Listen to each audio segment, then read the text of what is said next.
welcome to Gardenville. I'm Catherine. And I'm Susan. And today we're going to be deadheading a rose. Now, the rose Susan has told me is a sexy rexy, but there is another name for it, so she's going to tell me exactly what sort of a rose this is. Susan, what are we dealing with? Okay, we're dealing with what is actually a Florabunda rose. Florabunda meaning many blooms, lots of flowers. So Right. it has a single stem with lots of little heads of smaller flowers on it. Okay.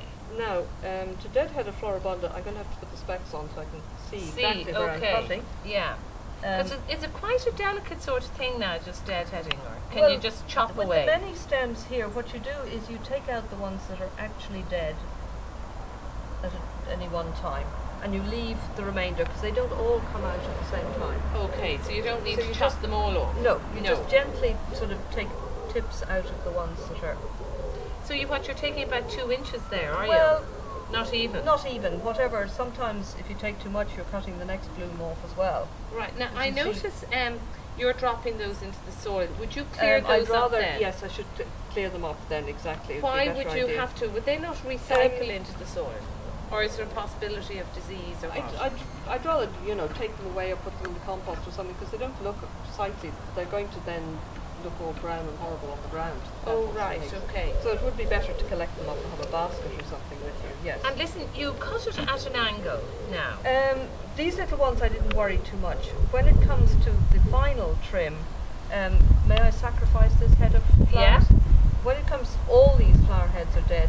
Then you go down to what we call a leaf axil, which is... What's a leaf axil now? And the leaf axil is where the leaf joins into the stem. Okay. You see on this head, we've already had a flower stem here, Yeah. one here. Yeah. So you actually come right down here and you cut just there above the leaf axil. Now you cut it a slope because it just, any moisture, anything runs off. So that rain means runs if off. moisture, if you cut it flat, what would happen? Well, you get sort of, nothing really will happen with this rose because it's not a big stem, but you but get if it some was moisture a going big into stem, it's better to cut them in a slant. You get more stem. If you leave too much stem above the leaf axil, it actually goes brown and rots because it's the leaf that's feeding the stem. okay, so it's going actually brown not a and- yeah, growing part. It's not a growing part. You're leaving Oh, right. it right. So this you can put in your I will. cotton hub, Absolutely. and that basically is deadheading a Florabunda rose. Okay, and I see we've black spot here on the leaves. You have a little Now, black spot, anybody yes. interested can go to our sorting your black spot out or what other problem you That have is another with the problem. growing rose. You can find that on our other clip of black spotting problems with your roses. If you'd like to give us any tips about the sexy rexy, as I call it, you can email the programme or you can contact us on Facebook or on Twitter. So, well, Susan, that looks like a great flower and whatever else.